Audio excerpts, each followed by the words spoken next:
If something beyond the physical is becoming a living reality in your life, contentment is a very bad idea. If you are truly greedy, you would aspire for the highest. A powerful desire without a goal, if your energy becomes full force, not towards anything, this is meditation.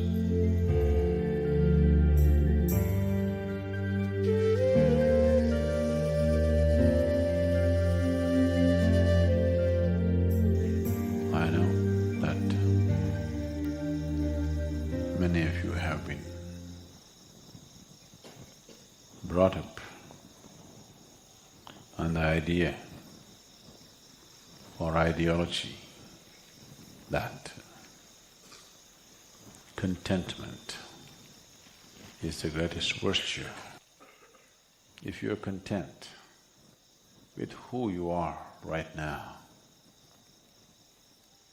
you're not even aware that if you're willing to strive, who you could be.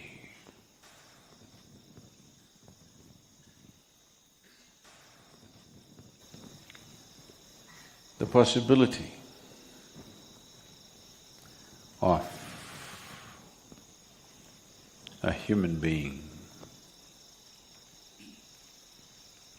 causing his own evolution, the possibility of a human being blossoming into a beautiful state of fragrance and beauty has been completely discounted. That is why contentment, once it happened that a newly married woman or a girl went back to her mother's place and said, "My husband is such a wonderful man that he gives me whatever I ask." The worldly wise mother looked at her and said, "Obviously you're not asking enough." That's a mother's advice. This is the mother-in-law.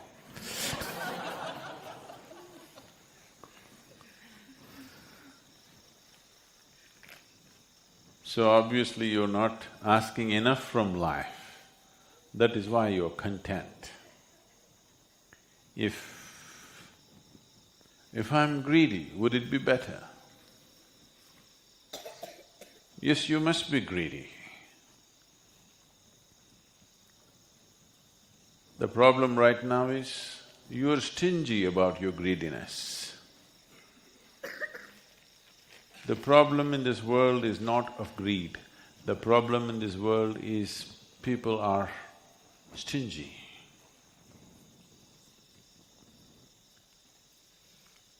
They are stingy, that's why they don't aspire for the biggest possibility. They want to save themselves for the next world. If you are greedy, you would want everything from life, isn't it? Would you be just satisfied with little more money or little more property or little more power or little more pleasure? If you were truly greedy, you would aspire for the highest, isn't it?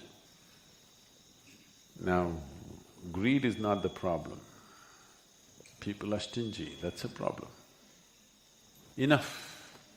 The word enough must be removed from our vocabulary because enough is relevant only to the physicality of life. If you're being served food, at some point you have to say it's enough. It doesn't matter what, anything that is physical, at some point you will have to say enough. And enough or contentment has become a valuable thing in people's minds only because they have not looked at or they have not explored dimensions beyond the physical. Because physicality is a limited entity. Physicality is a limited quantity by itself. Anything that's physical is within certain limitations. So, if you get greedy with the physical, there will not be enough for somebody else. Suppose there is this much food, if you say, I want all of it, then somebody else will not have it. There's only this much land. If somebody says, I want all of it, nobody else will have it. Like Mahatma said, there is enough for everybody's need, not enough for even one man's greed. That is true with the physicality. If your life and the realm of your experience is limited to the physical nature of the existence, enough, contentment is a good idea. But if your life is beginning to explore dimensions beyond the physical, if something beyond the physical is becoming a living reality in your life, contentment is a very bad idea. That means you will stunt yourself. The very possibility of becoming a limitless being, the very possibility of becoming a boundless nature, you will destroy the moment you say, I will be content. Contentment is a boundary. This much is enough means you're drawing that big a boundary. Enough is not a good idea. Contentment is not a good idea. Your limited ideas of success is not a good idea. Till this being allows itself to blossom to a boundless state, you should not be content. You must burn with discontent. Now, contentment need not be brought into our life as an ideology. It is just that if your aspiration becomes limitless, if your aspiration and desire is not selective, it desires for just everything, then naturally you would not limit yourself to the physicality of the existence. When it is no more selective, desire just becomes a powerful energy to expand, to burst open this being who is containing himself with contentment. People are trying to achieve contentment at different levels, at different stages of life. Please see this. What you call as contentment is just containment. You try to draw a boundary of some semblance of sanity for yourself. But that boundary satisfies you and gives you sanity only for a short period of time. Then it has to be expanded, otherwise it is not going to work. At the age of 20, whatever you thought is going to be your contentment, does it remain your contentment when you're 30? Whatever your ideas of contentment at 30, does it remain contentment at 40? Unless you're going down the tube. Unless your life is a total failure, then your idea of contentment will be coming down. But if you are on a upswing, your ideas of contentment keep expanding, isn't it? If you are a failure in your life, only then your idea of contentment becomes smaller, otherwise it's constantly expanding. Contentment is just a cautious way of attending to boundlessness. You're being cautious. You want to go towards boundlessness in installments. In installments, if you seek the infinite, you're a lost case, because nobody has ever reached what we refer to as infinite by counting 1, 2, 3, 4, 5. Through installments, you are not going to go to the infinite. That cannot happen in the very nature of things. If you choose installments as a way towards boundlessness or infinite nature, you will just become endless counting. That's all that can happen. Endless counting will tire you one day. Just count and see. Today, you start counting now. Don't stop, just keep counting simply at your own pace, not at my pace, at your own pace. 1, 2, 3, 4, 5. Start counting, don't stop. You say till where you can go without tiring yourself. Not physical exhaustion. I'm saying you'll just be tired of counting because you know it's not getting you anywhere.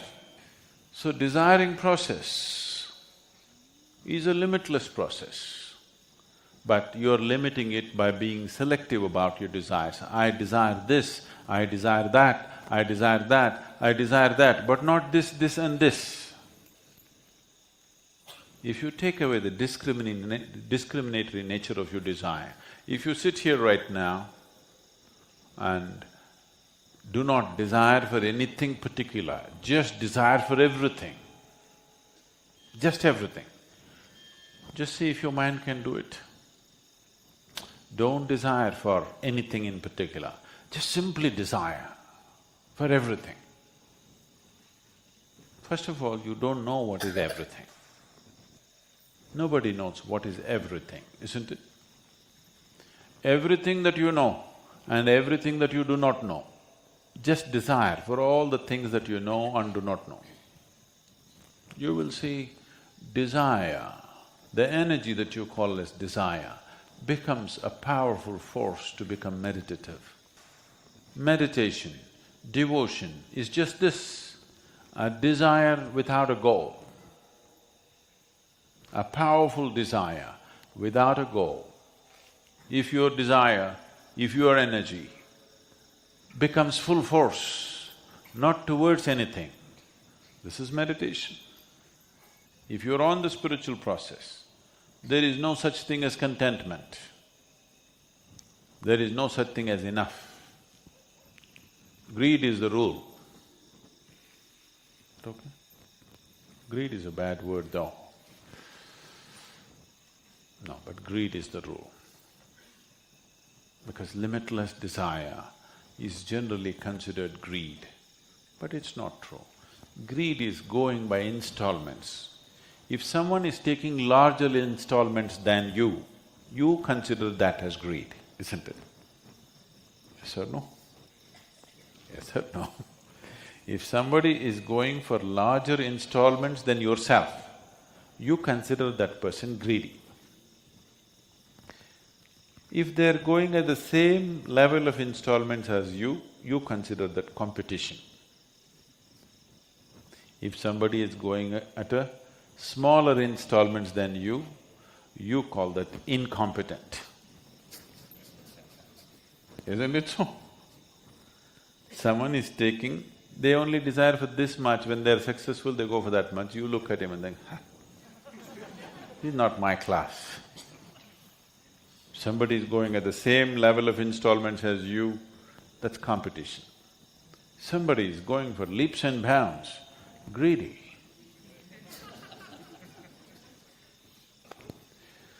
So, greed is a very relative term. Everybody is attaching a certain level of desire as greed, according to their understanding, according to their limitations. In my vocabulary, there is no such thing as greed.